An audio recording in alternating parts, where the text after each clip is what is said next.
pledge and the prayer. Please rise, face the flag.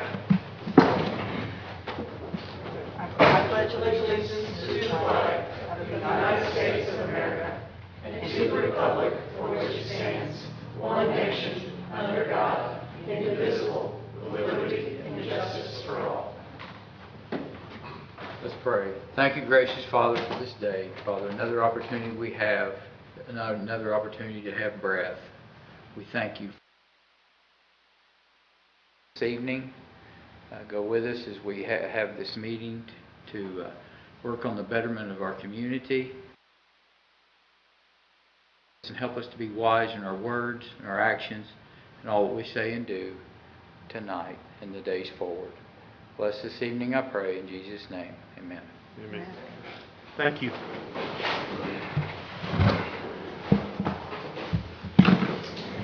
All right, I'll give the board a minute or two to review the minutes of the previous meeting, and then I'll entertain a motion to approve.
I make a motion to approve the planning commission meeting minutes from June 3rd.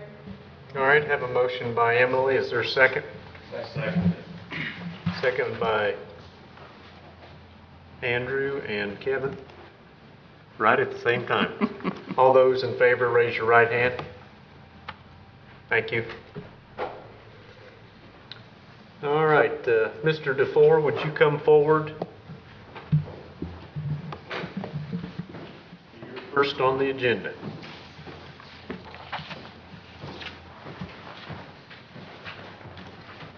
Welcome. Thank you. This thing on? Yes, it is. Thank you for giving me time to speak today. So, I've not been commissioned by anybody to do any kind of research. This is all stuff that I've decided to, just because of the topic being in the forefront of what's been going on, some of what's been going on in the county here for the last couple months with green energy. I just took it upon myself to do a bunch of research, and I just wanted to share the things that I discovered with the board as a whole, so that basically it's just out there. And first of all, well, I'd like to make two disclaimers before I get started. First of all, I understand that there's a gentleman here from Ranger Power, and this is not anything accusatory towards any particular green energy provider. There's lots of them out there. Lots of counties have dealt with lots of different companies. I don't know about names in particular. So, like I said, it's nothing personal. These are just facts that I've discovered. Secondly, I would encourage you all to not take my word for it. but to do some research on your own and see if what I'm saying is in fact true, which I believe you'll find that it is. So anyway, I wanted to get into this and share some stuff that that I have come across. And I came across most of this information, by the way, by talking with other counties who already have green energy systems implemented in their counties.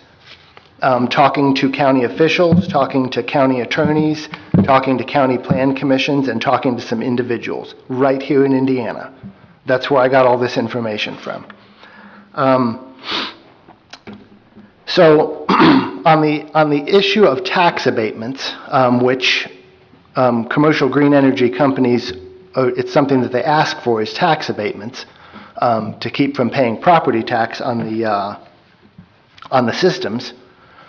A lot of times what they will do, and I'm not saying they all do this, but these are some things that have been pointed out to me, is they will say that if you give them a tax abatement, they will give half of that money, they will put it back into the county for development money. And this sounds really good when you think about, because, tax money comes in through the tax channels, as everyone understands with the assessment and collection of taxes, and it gets appropriated to certain things like the schools and so forth. Most of it goes to the schools, et cetera. Well, when the tax money from a particular thing, half of that's going to come back in, it wouldn't be tax money, basically. It would just come back in as new money, basically. It's very tempting for public officials to take that deal because that money doesn't have to be used for the schools, for example. You can use it for other development projects. But it raises the tax base for all the rest of the people in the county, because the county still needs to pay for what it needs to pay for. So that was a concern that was brought up to me by multiple counties. The next one is that if the project, the system, is sold to a governmentally owned utility, for example, we're not in Louisville, but I'm using this as an example. LG&E is a governmentally owned utility. There are utilities owned by local governments. It's exempt. So there is no tax, period. If they build the solar farm and then sell it to a governmentally owned utility, which they have the right to do, there's no property tax collected on it because it's governmentally owned. So there you're right out of that property tax advantage. Another concern was, and a couple counties that I talked to had dealt with this, actually dealt with it. They weren't just hypothesizing on it.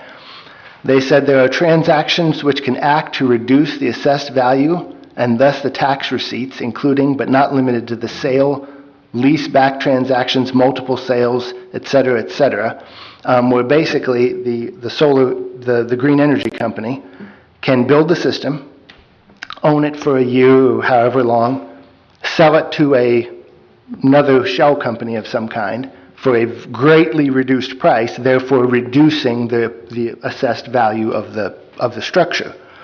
And that can happen multiple times. It's perfectly legal. And then all of a sudden, when you think you're getting tax on a $2 million or however many $1 million project, it very quickly, over a period of a couple years, becomes a very cheap thing that you're collecting tax on. Can you say that again? So The very first sentence you're talking about. So when one of these things is built, if they don't get a tax abatement and they build the utility, the system, the taxes that are going to be, it gets assessed and taxes are collected on it by the county and the state. So that's based on the cost of the installation. Oh, okay.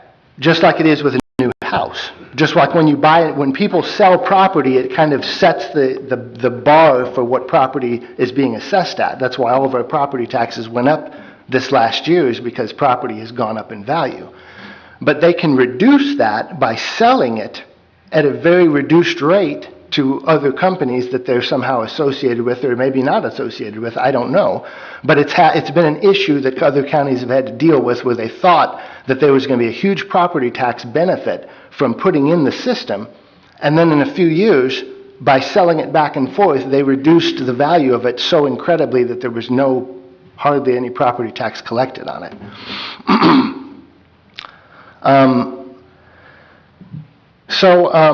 And in consideration of the comprehensive plan, which I don't know if anybody on the board currently was here when we authored the comprehensive plan in 2010.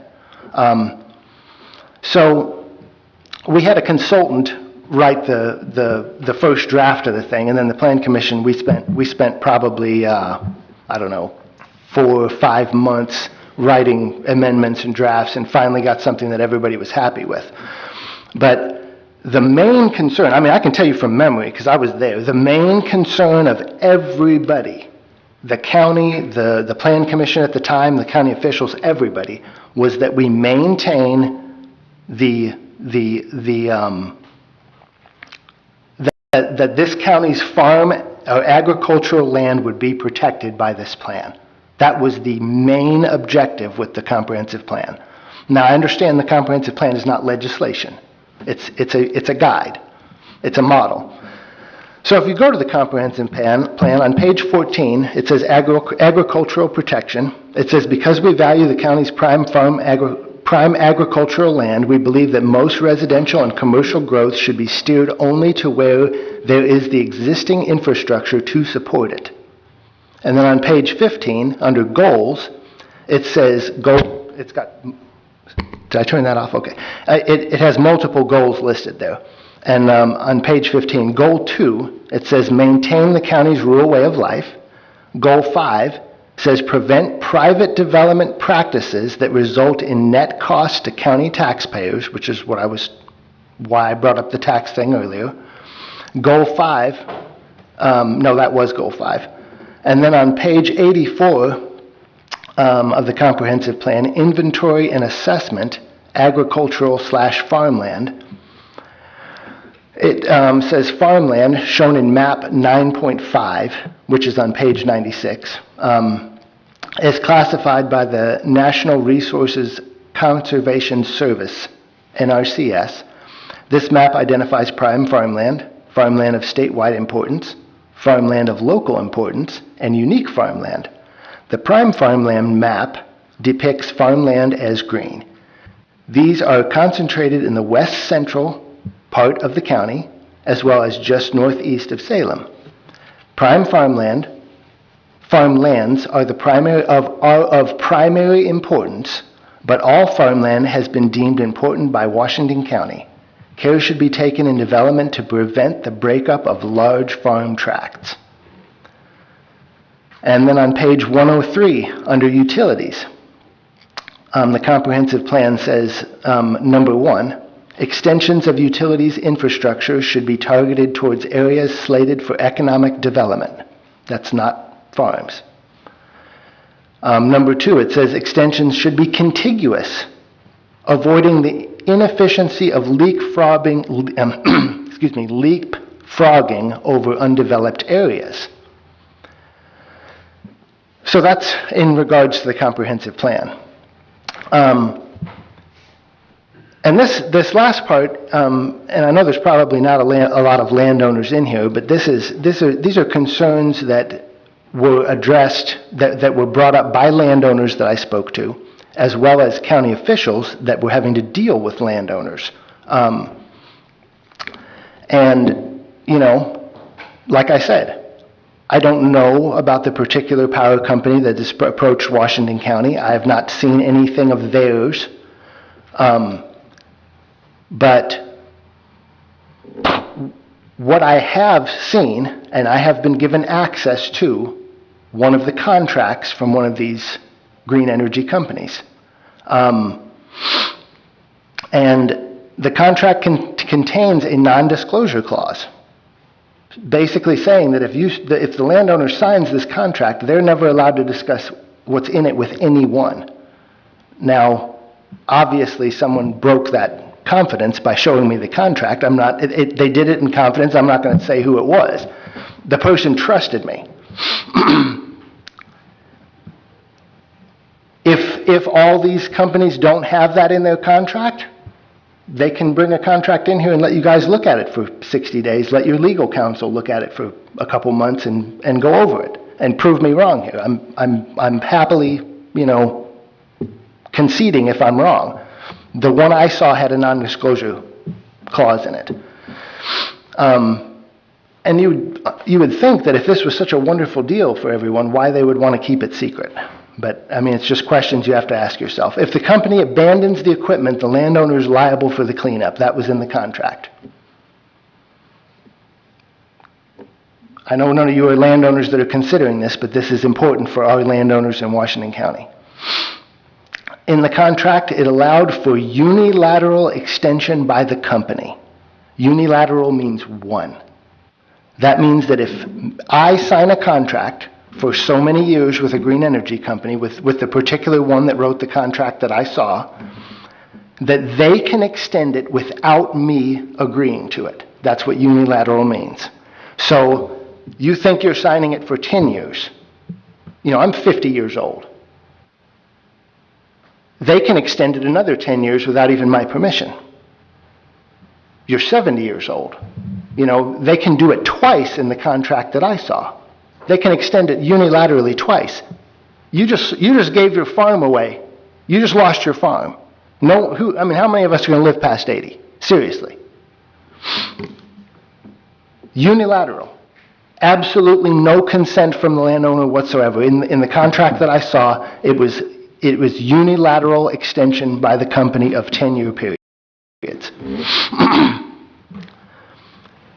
In the contract that I saw, they only pay for the acreage inside the fence once the solar farm is installed. So if they're leasing a huge farm, say it's a couple thousand acres, and they only put in a couple hundred acres of actual solar panels and put a fence around the actual unit that is built, if you read the contract, all of a sudden the acreage they're paying for is reduced to what's inside that fence, not the entire farm anymore. So it's not near as lucrative as what people think it's going to be, at least not in the contract that I saw. And then the contract that I saw, and this was the most disturbing thing that I saw in the contract, was that they retained the right to sell to any public utility once the facility was completed. So they could build the solar farm, and I'm using two different terms here. I'm using green energy systems and solar farms both. The particular one, the contract I saw, it's all green energy, but the contract I saw was for a solar farm. They can build it, operate it for however long, and then sell it to a public utility. Well, this may not be a governmentally owned public utility. It could be like Duke Energy, for example, or REMC, Jackson County REMC, whoever. Well, guess what? They will these companies tell everyone that they are just construction, companies that construct green energy systems, and they don't have eminent domain and all that stuff. But guess who does have eminent domain? Utility companies have eminent domain. If they sell to a utility company, which the contract I saw they specifically reserve the right to sell to a public utility in the contract. You just lost your farm. Utility companies have eminent domain. They can come and take whatever they want. They have to buy it off you, but it's no longer a lease deal. Last of all, I don't know how many people are aware of this, but in the last 76 days of our former president being in office, basically from the day of the election through the inauguration was 76 days. During that time, and you can look this up, don't take my word for any of it, during that time, $93 billion was hemorrhaged out of the Department of Energy. More than had come out of the Department of Energy in the previous 15 years. This money went for This money went for subsidies and loans. It was just dumped out of there. $93 billion, billion with a B. We throw numbers around like a hacky sack. I mean, people don't even pay attention to a billion anymore because it's such a small number in the grand scheme of things. But to put that in perspective, $1 billion is enough money to run this entire county's budget, including, I mean, we're talking the schools, the highway department, the landfill, the sheriff's department, the jail, everything in this county for 35 years. $1 billion. $93 billion is enough to do it for over 3,000 years. It's a huge amount of money. We operate on beans, okay? They've got billions. They've got lawyers that can run right over the top of this county. And this is why I want to bring it up to the attention of the public officials in public so you guys know what you're up against here. At the time that I did my research, which is 2 or 3 months old now, the number may have completely changed by now, but there was like 35 or 40, Kevin may have information on this too that's more up to date. There was like 35 or 40 counties in Indiana that are already involved in lawsuits with green energy companies. And I did a bunch of research on that. A lot of these lawsuits are not the counties suing the green energy companies. It's the green energy companies suing the counties. And you're like, why? And the reason is because what counties are doing is they're writing regulations for green energy, and they're passing ordinances, and they're allowing green energy companies to operate based on their restrictions, and the green energy companies are challenging the restrictions in court. And a lot of times the counties are losing. Please do your research. And here's why. Because the state has minimums. The state says, here's what you have to do. And when counties legislate unreasonably beyond the state minimums, they challenge it in court. If the court overturns it, you're done. You've already let them in the door. That is not where the Plan Commission has power in any county. Here's where the Plan Commission has power. And this is something that I dealt with all the time for the years that I was on the Plan Commission. We had multiple people over the years, probably 3 or 4 people that joined the Plan Commission when I was on there, that joined it for a particular purpose. They were like, you know, I want to address this in the county. And then they find out they couldn't do that. And they're like, well, why am I even on the Plan Commission? I'm like, well, I don't know. Why are you on the Plan Commission? What we do is it's a land use planning. That is what the Plan Commission does. So if the Plan Commission makes it a use in the county, a permitted use for commercial green energy, there is nothing you can do. You can write regulations till you're blue in the face. 90% of it can be overturned in court. What you have to do is you have to make it a special exception in agricultural land in the county. And then they have to go before the BZA and have public hearings, and all the landowners need to be notified in the adjoining area, and you have to give them a variance to do it. If you deny the variance, there is nothing they can do. That is where the Plan Commission has power. Once you let anything in the door, it can be challenged in court. I hope you guys truly understand that that is where the power of the Plan Commission lies, is in what uses are allowed. You know, we need to write a good zoning ordinance. We need to write one, you know, you guys, we need to write one, the county needs to write one that has regulations for green energy in it. I highly, you know, encourage that. But most importantly, and quickly, what needs to be done in the time frame that the county has to operate for the moratorium is you need to just take the 2016 zoning ordinance, write an amendment to it that basically says that commercial green energy is a special exception in the county, in agricultural, which there's a map that is associated with that ordinance, and that it's a special exception, and change the use chart. And that'll cover you for right now, because that will require any green energy company to come before the BZA and get a variance to operate.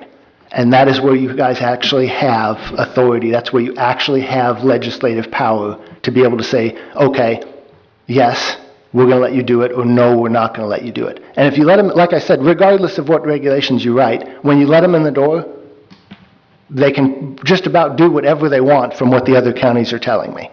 And that's, I mean, I've talked to a bunch of other county officials, and this is a absolutely cookie cutter, recurring, every one of them says the same thing. And I highly encourage you make some phone calls and make some trips to some neighboring counties that have had to deal with this stuff. Get it right from the horse's mouth. Don't take my word for any of this. So that's where the Plan Commission and the BZA can do something, is by letting it in the door to begin with. It is a legal practice, so you can't keep it from happening. You can just say where it can happen. That's land use planning.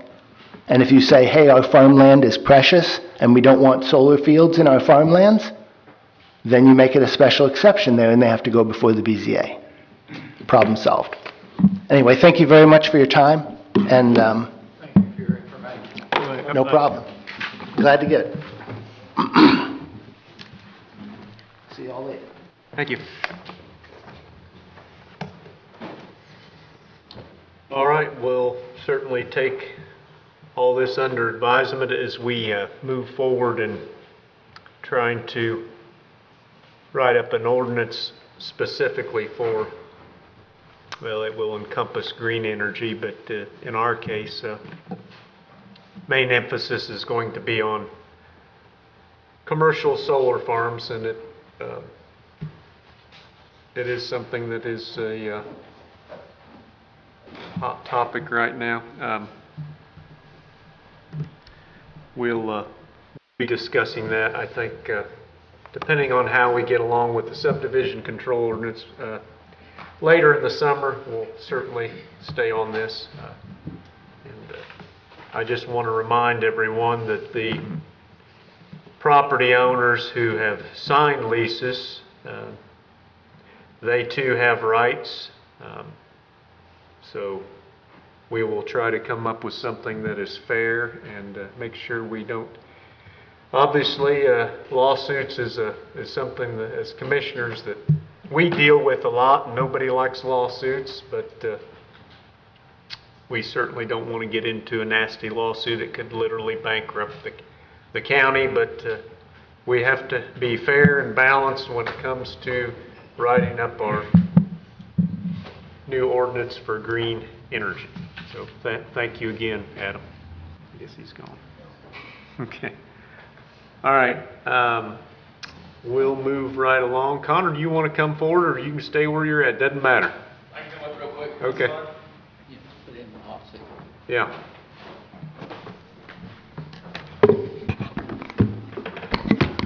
Good evening. Good evening. Thank you. Yeah, good to see everybody. So just to kind of bring everybody up to speed, last month we were fairly close to having this finalized. Daniel had some amendments. Emily had a couple amendments, and then we just discussed some things, or you guys discussed some things as the board. We went back and made some of those changes. I highlighted any amendments that were made.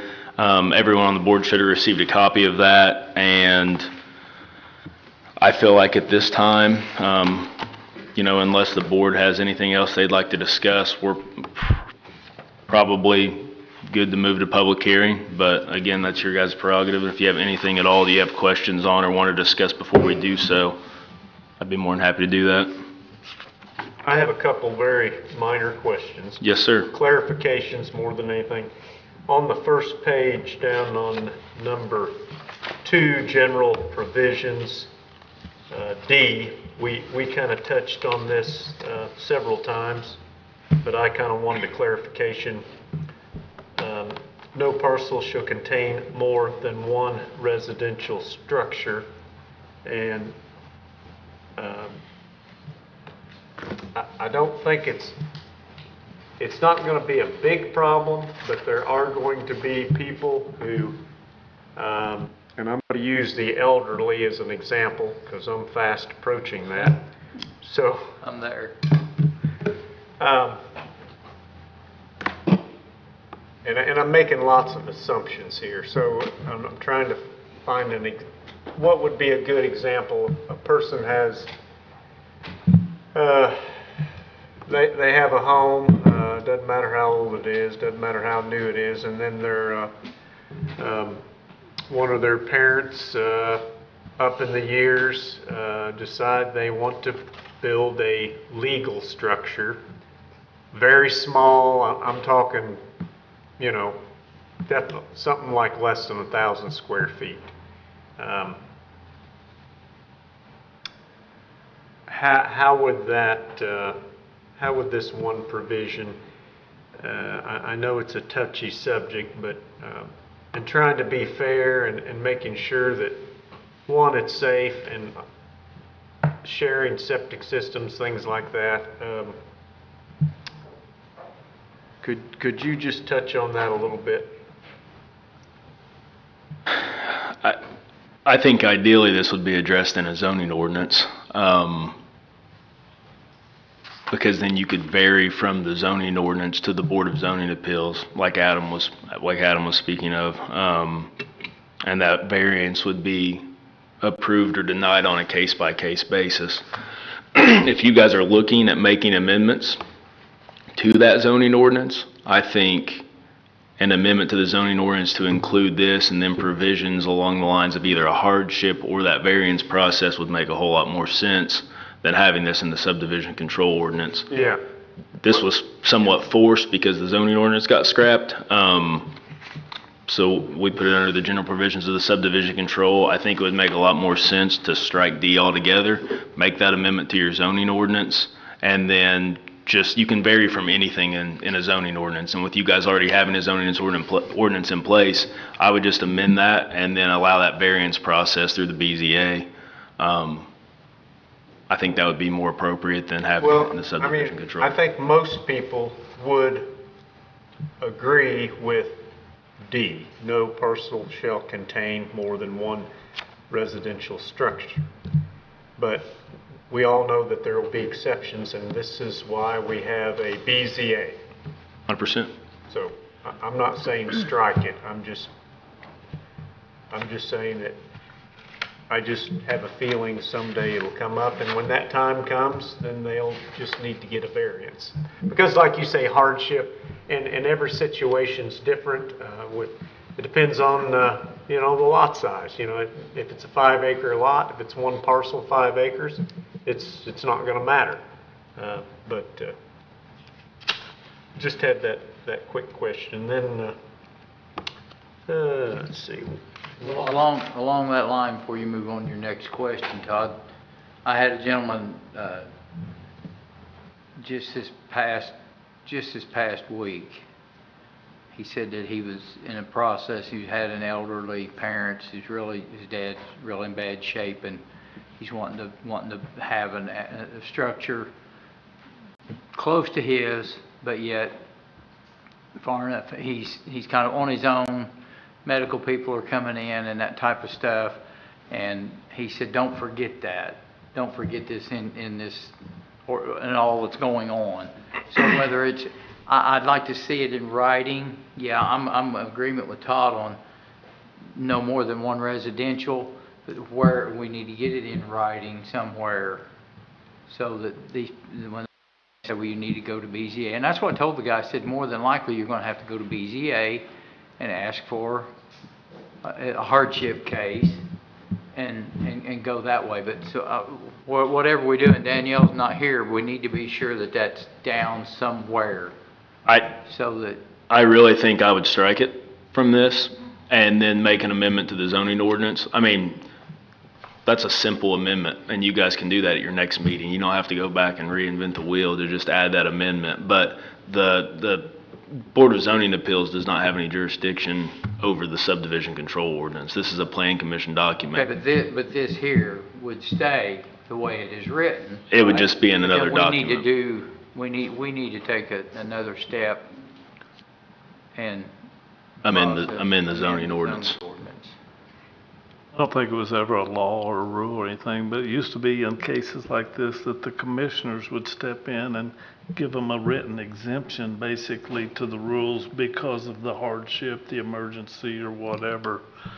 So, That probably was prior to the BZA. yes, yes, it was. I mean, I don't care who, don't take this wrong, I didn't mean to say I don't care, so whoever we know to do this, that we can refer those people to the right person to get that done. Yeah, absolutely, because you'll have situations like these pop up that make all the sense in the world. I think everybody on the board understands that, and we're not trying to eliminate that, but for the process to exist, I really think it needs to be amended into the zoning ordinance so they can pursue that variance.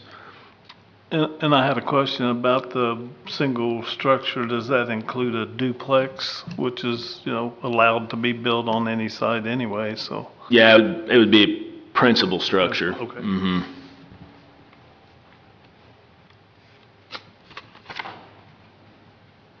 So you're recommending that we just strike it or not, or Move just? move it for an amendment to the zoning, Okay. which I agree with.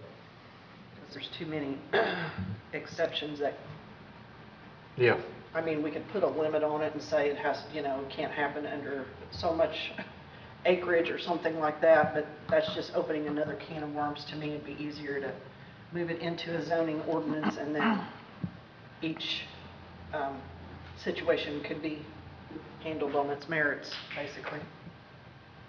okay. So, Would someone like to make a motion to strike D? yes, I make a motion to strike D from paragraph, Two. Page 1. on page 1 to D, under general provisions. I make the motion to move that, was it term, I don't know what to call it, that provision, I guess, move that provision to the zoning ordinance so that it could be addressed through exceptions to the BZA if needed. Second it.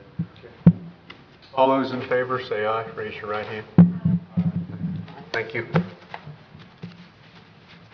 Todd, I would just follow up. I would go ahead and be moving towards making that amendment because that'll open a whole nother can of worms, right? I think this needs to be in there, but there also needs to be that variance process. So I would just, I don't know if Lisa wants to take a look at that or Yeah. however you guys want to address it, but I would be moving in that direction. Okay, yeah, because that could easily be It's happening now. falling in some through the places. cracks, yeah. Okay, all right. The only other thing I had was over on page 5, under minor subdivision on access. What Page, it's under minor subdivision. I've got it as page 5. Minor subdivision, and then down at the bottom, access.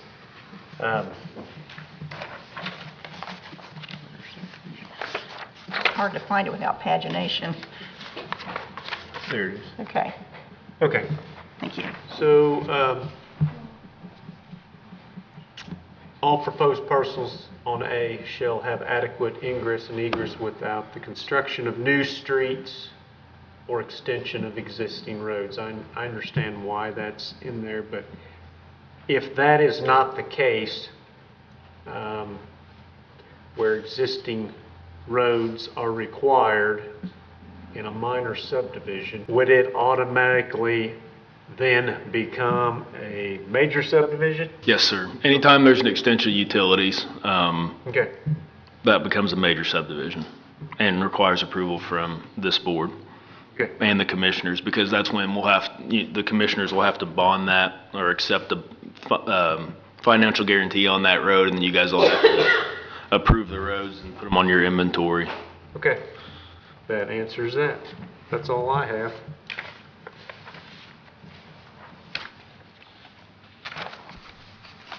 Anyone else have any questions for Connor? I do, when it's appropriate. I just had one.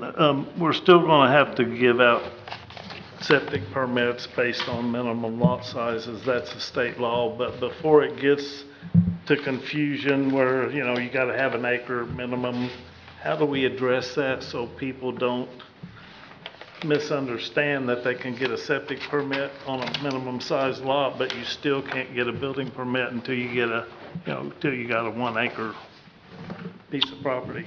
So, There could be some confusion there for, yeah, I mean, this ordinance will,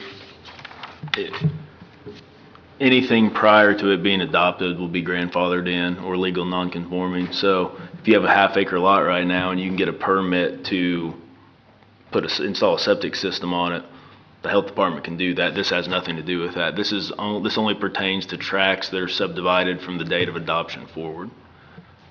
So the county is putting a minimum acreage of 1 acre on any new tracts that are created. But anything prior to the adoption of this ordinance is legal non-conforming and can be constructed on, big grandfathered in. pending approval from the health department and Travis's office. Yep. And that's as long as they have like their deed showing that it was recorded. Yeah. Yep. And that's noted in here. It's just if the deed takes place was recorded prior to the adoption of this ordinance, it's grandfathered in. I was talking to a gentleman today, lives out of the county, and he said in the county that he lives in, they have a minimum lot size 2 acres. He said that and I don't know if it's a county ordinance or if it's a state ordinance about septic systems, that they have to get a septic permit for one, but they have to have an alternative site on that same tract of land, that if that one fails, they have an access, they have another spot to go.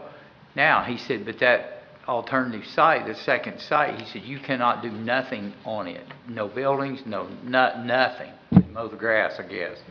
So I don't know, I don't know if that's a state process or if that's a local county. It used to be that the state recommended an alternative site, and there was just a few counties in the whole state that ever required that. Floyd County was one, but in July of 2023, all that changed. Everybody had to throw their local ordinances out and adopt the state rule, so there are no more alternative systems. They got that direct discharge technology and all this other technology that they can overcome it without having a second site, so that's kind of the reason why. I was just curious, because this They gentleman's did. been involved a lot with subdivisions in his area. Yeah, some of them did. So, That's correct. Legislation changed a couple of years ago now. thank you. Mm-hmm. Never mind that. Nice, straighten him out. Marcia, do you have any questions? Lori? Kim? No. Emily? Lawrence, you want to make a motion? Lisa? Yes, there are some issues with the citations. There are some incorrect citations. There's also some language, citations are listed, and there's language that conflicts with what's actually in the code. For example, we can't say shall if the word in the code is may. So if you go under subdivision authority on section 2, on the second page, item 7, you've got the county plan commission shall appoint, then you've got members, but the actual wording in the code is the county plan commission may appoint a plat committee to hold hearings and approve plats. So it's real important that if we have a code reference, that number 1 be accurate and updated, and number 2, that it contains the language actually in the code. Another example, that's in section 2, item 4. There's an important part of the process that we need to follow, and we get dinged pretty hard if we miss something. So it says, you've got here, after the subdivision control ordinance is adopted, the plan commission has exclusive, and it goes on. It's actually a couple steps there. After the subdivision control ordinance is adopted and a certified copy of the ordinance has been filed with the county recorder. So there are two important parts of this requirement, so we definitely need to get that in there. There's reference in a few places here of the Indiana Administrative Code, specifically, it's specifically Title 865, Article 1, Rule 12. You've got different citations. One is just Rule 12 of the Indiana Administrative Code, but there's several titles, several articles, so we just need to be consistent throughout and make sure we're giving enough information where we can easily look it up. It's not unusual for the building commissioner and I to come across situations where we have to pull past ordinances, read the language, interpret what the drafters meant, and make sure we're following it correctly. And we just had a couple of examples in the last month where we reevaluated our interpretation of that, and it all boils down to what language is definitely in different codes that apply. I've given you a document that I'll send you electronically. This is what I referenced at the last meeting that I thought we were going to discuss after the meeting, but that's okay as long as we get to it. If we have code references in here that are inaccurate, it calls into question the accuracy of the whole thing, and we just really need to get it right. Now, if you need me to help you find what particular section of the code some of these references apply to, I'm happy to do that. But we absolutely have to be on point with the language and make sure it's not conflicting with the current version of the code. Thanks for your consideration of that. Rather than you going back and forth with Connor, and this is your area of expertise with these codes and the law, obviously, would you care to revise that as needed? But I think that would save a lot of time rather than... I'm happy to do so. I've already done it in track changes in the Word document with comments and language where I know it's correct. So that's already been done. All you have to do is accept the changes and it'll happen, but there are a couple things where I'm not really sure that he wants to put it in there. So I think some dialogue and interaction would be very important and valuable. Oh, okay.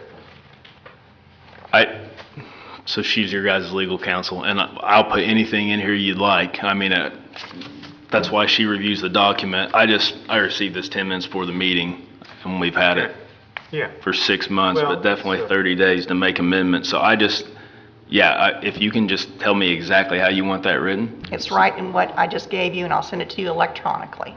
Okay. Okay. I will make those changes, and I will strike letter D that we talked about and send that by Friday. But I guess my concern is if we're making changes and then I get it back to Lisa and then Lisa comes back with anything else, I want it right, but if we're going to set it for public hearing tonight, we really need to get it in front of the public for, in my opinion, a minimum of a month. Yeah. For them I think that's...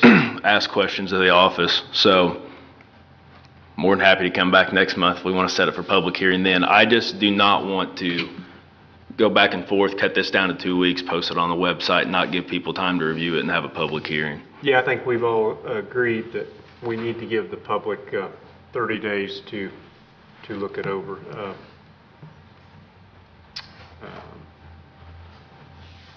I mean, there's really not a lot here. Yeah. If you would like to amend the document exactly how you would like to see, I understand you want to be more specific. I don't necessarily agree that what I have in here doesn't cover It that. can't conflict with the Indiana code. It can't. Right, yeah. Why don't we do this? Why don't we, is this something you could get revised, within the next week maybe? Or It's already pretty much done. Oh, okay. With track changes, you can Okay. read through Oh, them good. and accept them and Okay. incorporate them. There are a couple things that there needs to be dialogue in so I can see what his intention is. It's not really clear whether he wants to be specific about certain language but not other language, but you can't generally reference the code, and you've got to have the correct captions in there. It has to be correct citations. Okay. So that when we go back and look at something, if there's a question or a problem we have to resolve with the property owner, we know to go to the right place. Okay. Thank you. Yeah, thank you. Yeah, I'd like to see this move along, Yeah, I you think, know, to make I'll the share, changes and. yeah, I'll share with everyone what I have prepared. And Connor doesn't And, have to come, I mean, to me, it's time. you are thinking on coming next month, and that would be our public hearing. That would give us the 30 days. So minus a couple days to get this ironed out a little bit.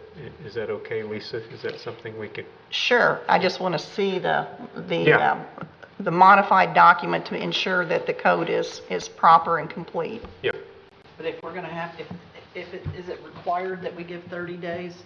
I mean, if it is, then maybe we need to set it for No?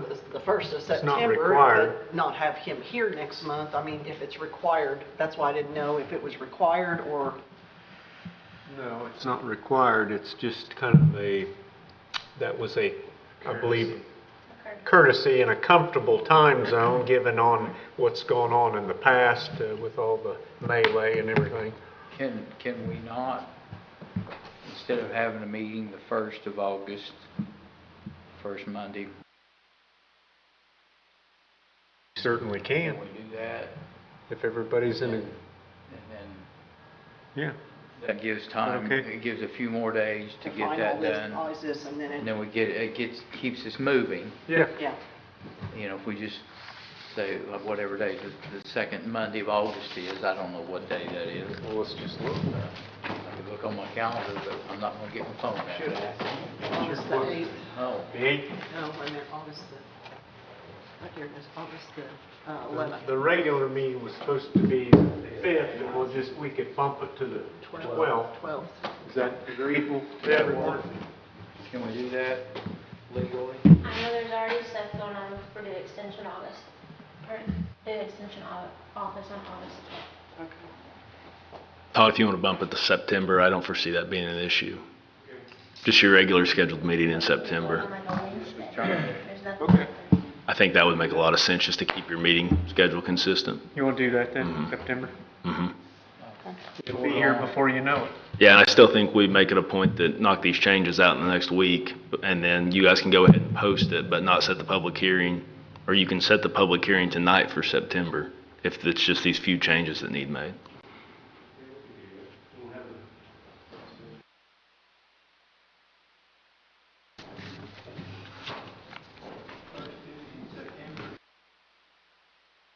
September 2nd. Everybody okay with that? Public hearing September 2nd? Emily? Yeah. Can I have a motion to that effect? Make a motion. Motion made by Andrew, Just a motion. seconded by I second it. Emily. All those in favor? Thank you. Okay. At Thank- our regular scheduled time. Yes. Thank you, That's all I Connor. got. Thank you. That's all you've got? That's all I've got. If you guys have any questions at all, I'll get these made. I will send them to probably Lisa first. That way you can review them, and then we'll send everything to the full board, and you guys can get it posted and whatever you need to do. So we have a public hearing date. Yes. That's what you call progress. Exciting. Thank you. Thank you. Thank you for your patience. And I will be in touch with you on another matter tomorrow. That sounds great. Yeah. Thank you, Colin. Thank you. All right. Did you have something you wanted to bring up? You asked me at the last meeting I did. to bring this back. No. This was a draft notice to people that buy off-site storage buildings, mini barns and cabins. Yeah. How's that work? How would it work? Well, The way it's drafted, it would work where vendors of these storage buildings, mini barns and cabins in Washington County would have to give a copy of this to any buyer and they would have to be notified that what they're buying is not approved for residential use if it doesn't have the insignia that's on the back page. Just as another step to try to inform the public that it would not be a legal structure to live in if you purchase something like this and try to live in it. Yep. So it's one possible way of doing it. We don't have any duty to do this, I don't believe, but it could be helpful.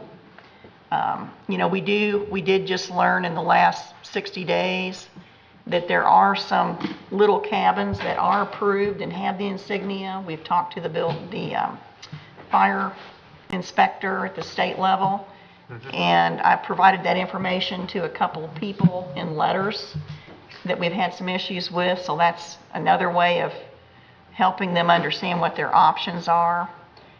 This is yet another option. It's certainly not required.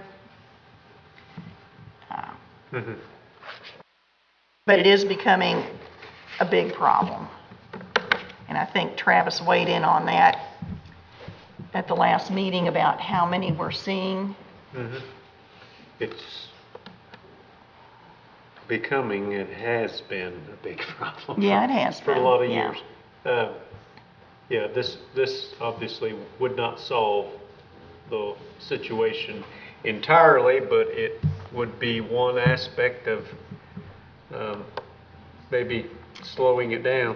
And you know, it might even be worthwhile to take a draft of it to some of the vendors locally and let them know that we're thinking about doing this, and it might spur them to get some products in their inventory that are acceptable and approved for residential use. Some may not know what it takes. It could be an opportunity for education to help them put some marketable products out there for people to buy and live in legally.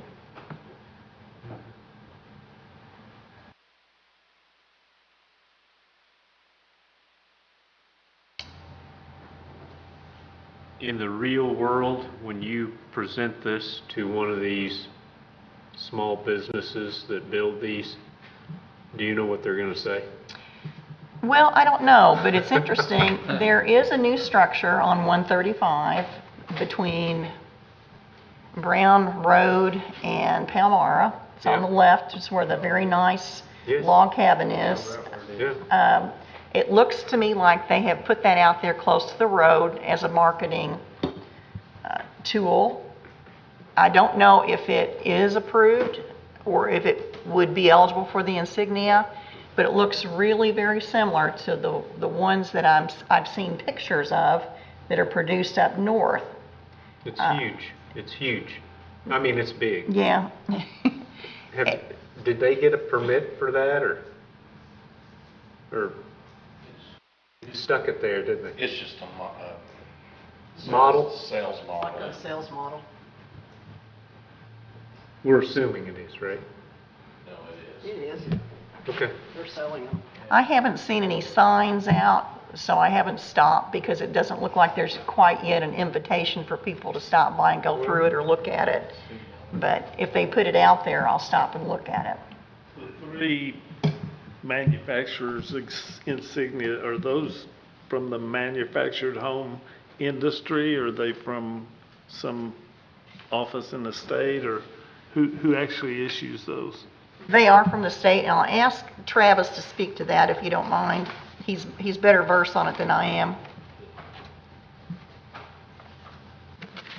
The two, Yeah, they're in there somewhere. The two with the Indiana State insignia, that comes from State Building Department. That's It's not just the manufactured housing correct. industry. Okay. The one above it is your HUD. So if I was a manufacturer, I would go to this state agency and they would give me one of these two insignias. You would send plans up there, and then State Fire Marshal's office would review it, and then go from there with you, Sir. Same way with the HUD sticker? This is a HUD. That's a federal This one. is a HUD sticker. The HUD, it's just the two Indiana ones, those are your two mod stickers. That comes from the state of Indiana. And aren't they blue, red, and gold?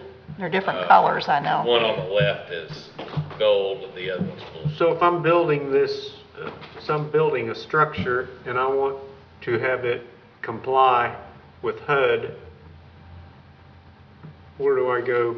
I don't know about that, that's different. That's because that doesn't come from State Fire Marshal's office. That's HUD. So my understanding of HUD is that the home has to meet the criteria necessarily of where it's being set at, but it has to meet the HUD rules. Have you ever seen one of these HUD stickers? Oh, yeah. I deal with them all the time. mobiles that come in. Huh? Basically, all your mobiles that come in. Oh, they have that in Yes. addition The top, to the other. yeah. They usually have this. These are. All I your double understand- wides and single wides that come in the But county. they don't have the Indiana sticker. Those are Do what? mods, right? Do what? The HUD manufactured home is for what I call double wides. Doubles and singles, yeah. That's the ones where there's an actual axle under it and pulled Right, out. okay. Those are under the They're HUD. usually metal frame. These are mods. Right? These are mod stickers, the two on the bottom. With the Crane set. That's where on they're back of actually truck. set by a crane. And those are considered stick-built and, sections. Okay. yes, and they have to conform Okay. to the building codes of where they're set at, Gotcha. All right. as opposed to the actual HUD federal rules. If I wanted to just build something to live in for myself, it would have to conform to your building standards. think any of these building would apply. size and all Indiana's, that. yeah. I think, I'm not really sure about the blue one, the one on the lower right for the Indiana Mobile. That's the one that the little log cabins need to have to be approved for residential use. But Travis, isn't there also a structural requirement of how that structure is built itself, not only how it's affixed to the property? Say it again, Lee. Isn't on the blue one for the Indiana Mobile, that's the one that these new log cabins we've seen that Todd Atherton has told us that they're approved by his office, that doesn't it also apply, don't they inspect it for the structure itself, not just how it's affixed? They have guidelines for how it needs to be affixed that they need to follow, that Travis will make sure that they do follow when he inspects. But the structure itself also, I think, has to conform to certain requirements. Right. So if I drive south on 135 and I stop in out there, this little cabin that's sitting over on the hillside, what am I going to see? The little cabin. No, is it going to have one of these?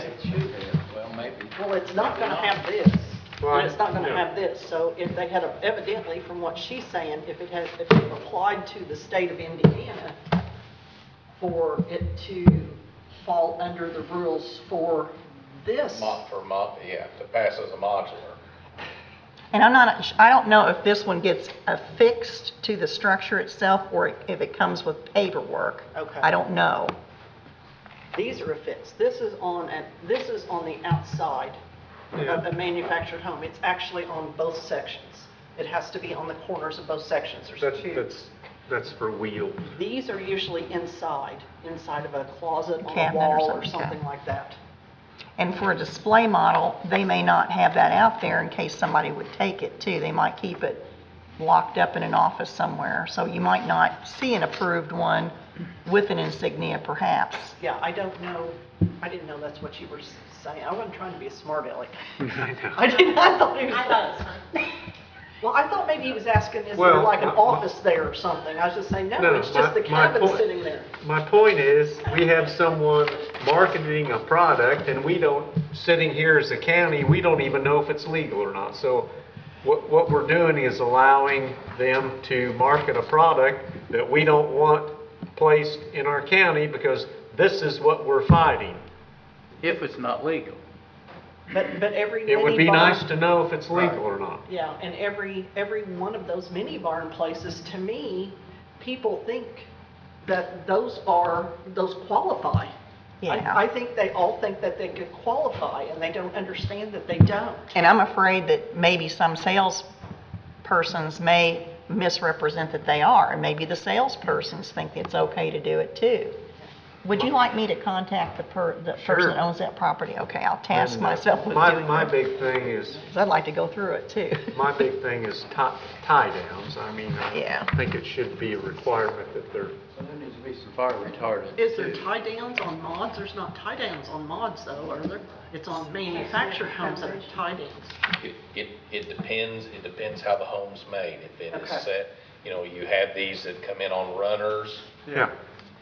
that will be more of a tie-down situation. Some of the mods come in will be perimeter set, and that will fall back to like just your regular, our regular building code.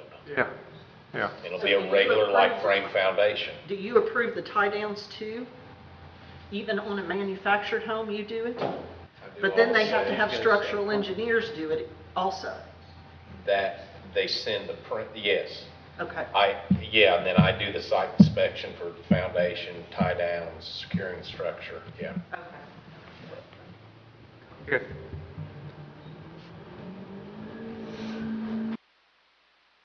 Back and get floor plans and everything else. Okay. All right. They do look nice. Oh, yeah, they're cute as a button. Yeah, they really are. And great, for people that want something economical and suitable, energy efficient. It's- As long as they're safe, Yeah. that's the concern. Okay. All right. Do you have anything else, Lisa? I don't think so. I have, I'll just say I have one draft of a possible solution for what happens if land gets split off from a confined feeding operation, but I want to socialize it with the building commissioner and his staff. Okay. Just see if it works. My first draft seems more restrictive than I'd like it to be, and it doesn't really address what's already happened. I don't know if that has to be grandfathered in when someone gets approval and then they split off property and maybe do away with the set aside or the setback as a result. I'm not sure how to address that problem, but I'm starting off with going forward. I've got some language about ideas I have for how to address it, and if they do split it off, I've got the idea that we have them within 120 days come back to the BZA to reevaluate whether or not they've destroyed their setback and whether that operation should continue. But right now, it's not. It's too restrictive, I think. Okay. So I want to get feedback. Good. I think one thing that will help that situation tremendously is when the requirement for a survey takes effect. Yeah. Then there won't be any surprises by adjacent landowners, because if a survey is required, then it will clearly be documented in the surveyor's office, recorder's office, everywhere. So that will be a help. Okay. That's all I have. Anyone else have, Travis, you have anything else? David? Nope. Marcia? Kevin? Lloyd? No, sir. Emily? Okay. Motion to adjourn.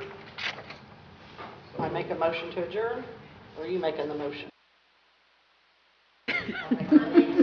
I'll second both I of didn't you. know if that was a question or not. That was a I question. think we got I some make a motion to competition adjourn. here. I made the second. Okay. Lori made the motion to adjourn. Emily second. All those in favor say aye. Thank you. I think you got a comment from Oh, I'm sorry. Oh, we got that. I'm sorry. Take it back. We can still have a comment, can we not? Sure. You had your hand up. Sure. No. Pull your. Pull your thing. You need to pull your. I can just put the arrow up here and change the time. Oh, okay. We crossed it out. I guess I'll call the meeting back to order. I'm sorry. Sorry. I'll make it again in a minute, just. I know. I'll be quick for y'all. Hang on, I'll get there. Thank you for letting me speak briefly. I've got a few things that I'd like to hand out before the end of this meeting as well. Really, the purpose of me coming here today is just to say, by the way, Owen Speth, Ranger Power, 320 North Sangamon, Chicago, Illinois. Just that we're still here, still looking to move this project forward, and that we're happy to be a resource at really any time. We know this ordinance is going to take a lot of work and a lot of thought, so we're still here. Just wanted to respond to a couple things that Adam said as well. First of all, on tax abatement, I understand that it's an important topic. It is not this body's job to hand out an abatement and things like that. It's obviously an important thing to consider, and an important thing to worry about. It's something we focus on a lot, but just wanted to remind that to the public. And in no way will our project cause neighboring taxes to rise. No one will foot the tax bill of our project. Any other decision outside of that is by the county. So, Excuse me. So you're publicly saying you're not going to ask for an abatement, is that right? no, that's not what I'm saying. That's not what you're saying? That's not, no. I'm saying it's not something that we have decided on currently. Okay. But if it were to happen, an abatement does not raise the neighbor's taxes to a project. So selling to a public utility as well means no property taxes will be paid. That is false. I'm not entirely sure where he got that idea. I'd love to see a source there. But as far as we're concerned, we have to pay the same amount of taxes, and so does a public utility does if a project is sold to them. Selling a project to reduce taxes, every project is required to pay taxes for a project. Anything dishonest outside of that, there's, I think the hope that the county can notice it. And then the discussion on the lease, and I know he said that it wasn't our lease specifically, and I appreciate Adam for making that distinction. I want to be very clear that we do not require the landowner in any way to decommission or clean the project up. We're required to bond with them or another entity. It's in our lease. In no way will the landowner be required to clean a project up if a company is to go under. I want to be very clear about that as well. That's in none of our leases. Would you guys be willing to give the board copies? And that's where it becomes complicated as well. I've discussed this with Danielle actually already, and it goes back to keeping the leases quiet.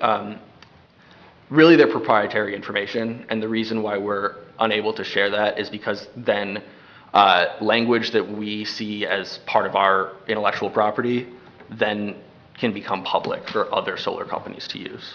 So we really value our lease. We value that we can get landowners to come on board through attorney review. We encourage everyone to get that. We're very clear about the terms of the lease, that we have up to 40 years to generate electricity and can extend it for periods of 5 years. We're also very clear about payments inside of fences, and sometimes landowners negotiate themselves out of that. So we can give a lot of details on the lease and exactly what they're required and are willing to represent that publicly. But as far as sharing a lease copy, it's not something legally our legal team will allow. So again, we can be a resource to, tell the truth about every aspect of our lease, and are happy to do so. And we're clear about this with landowners too. I mean, he brought up the idea of payments inside fences and the terms of the lease. All of these landowners know that, and they've made the decision based off of those factors.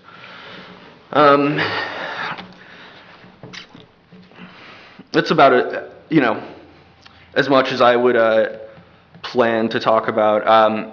You know, I will add one more thing. This 96 billion discussion that's, you know, being audited from Biden's Department of Energy, it's a big number, obviously. We just want to be very clear that this 96 billion doesn't go straight to the utility scale solar industry. The vast majority of that money was used in some other completely different realm, some completely different industry. It could be anywhere from, you know, clean coal projects to EV tax credits, electric vehicles. And we're a very specific part of this industry. And we do, you know, rely on some tax credits, which are in jeopardy, but it's not going to kill our company, and it's not going to kill this project. You know, it's a strong industry, and we aren't nearly as reliant on the tax credits and subsidies that those giant numbers can indicate. So I just want to be very clear there as well. And I'm open to any more questions. And I guess my one last point is, at the end of the day, we're in agreement with Adam Dufour on what the goal is here, and it's a special exception with a variance. We've been clear to many members of this planning commission as well, the ones that we can speak to, that we are totally open to an ordinance. It's something we'd actually like to see as long as it's reasonable, well thought out, and we can work with it, you know? So I want to be very clear there that our goal is to not stop this ordinance from coming. It's to get it done, you know, efficiently, as quick as it can be with the amount of time that's needed to be given to it, and thoughtfully, considering the rights of landowners, you know, here as well, to do what they want with their land. So I'll end with that. And, thank you for giving me that few minutes. I really appreciate it. Question. Has your company Ranger Power, right? I keep wanting to say it the other way around. Yeah, that's the point. My son loved Power Rangers. Have they ever sued a county the way Adam was talking about? I can really only speak to Indiana, and no, not here. As far as states do you have footprints in? In the Midwest right now, it would be Michigan, Wisconsin, Minnesota, Illinois, and Missouri. So those, and Indiana, and including Indiana as well. Yeah. So you don't know if they have? I believe there has been some in other states, but my state is Indiana, and I can't give specifics, I believe, on those. What I can say is that, you know, litigation is a cost for us as well. We also recognize the importance of maintaining a relationship with the county that you're working in, and as long as, again, an ordinance is written well and thoughtfully, like Adam said, it really should protect the county in the best way possible, and it's something we're all for. So the other way around, have you been sued over your contract? Have farmers sued you all over the contract that you have with them? I guess you only know Indiana. Again, in Indiana, no. I can pretty positively say for the rest of our projects, no as well. And I'll just, you know, reiterate that we do encourage everyone to have an attorney review it, and we're very clear about the terms of our contract.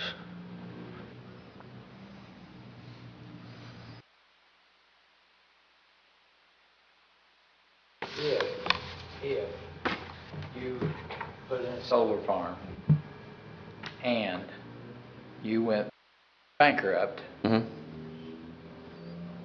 would there be enough bonding, which would be up to us to be sure there's enough bonding, but is there enough bonding to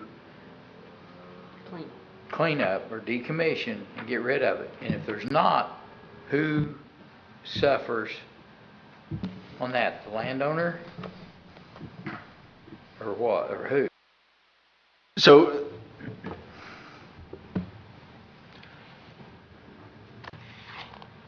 again, we are required to bond either with a governmental entity or the landowner itself, or themselves. That bond requirement is different in each lease that we have. So it changes. But I will say one thing too, that the project is valuable. All of the equipment that is on the land is very valuable. And the money to decommission the project usually is more than covered by selling what is on the property. We've heard, 4 times as much, and that's from what you get for the equipment on the project. I wish I could get my pickup truck to be worth 4 times more at the end of its life than what. Well, it's not the end of its 4 times at the end of its life. And again, it depreciates, but let's say less than 10 years after it's put in, what you get for selling the project is worth 4 times more than it is to decommission the project. That's taking everything out of the ground and restoring it to what it once was. There's no way you'll get it back to what it was. And I shouldn't have said, I don't get an argument, but. I can't argue it other than we have requirements on our lease to restore the ground to reasonable amount what it once was. As far as county decommissioning requirements go to, and I'll hand, these are some explanations on state siting, a county that has adopted state siting, and another county that has adopted, a little more strict guidelines than state siting. You'll see that they have bond payments scheduled out. This is something that the county can change, can alter, and can even require us to bond the full price of the project prior to construction completion. But I do want to point out that the value, it's overkill when the value of the project greatly outweighs the what it costs to decommission it.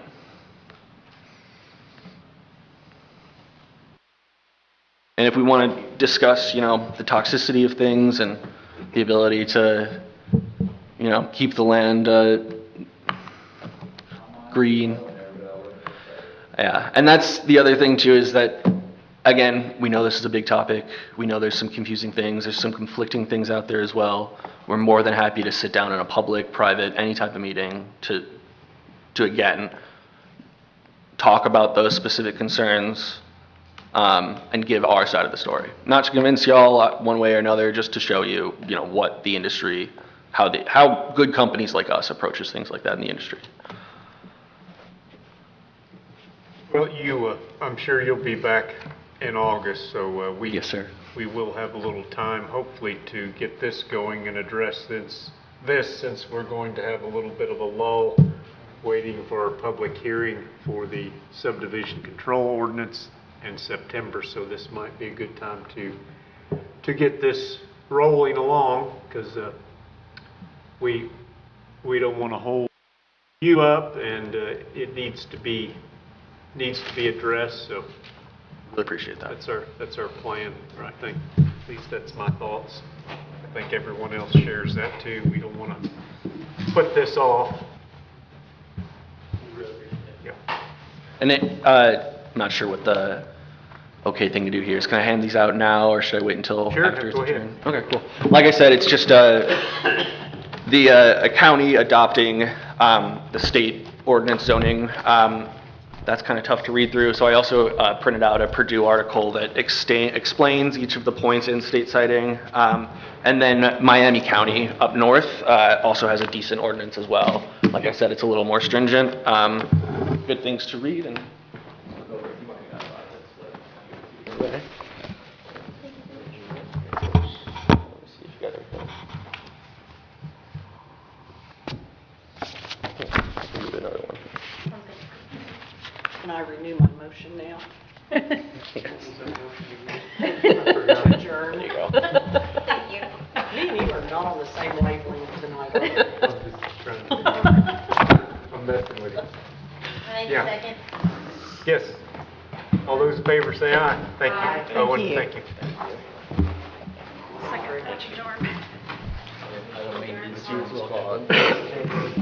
Just in case one. Just in case you want to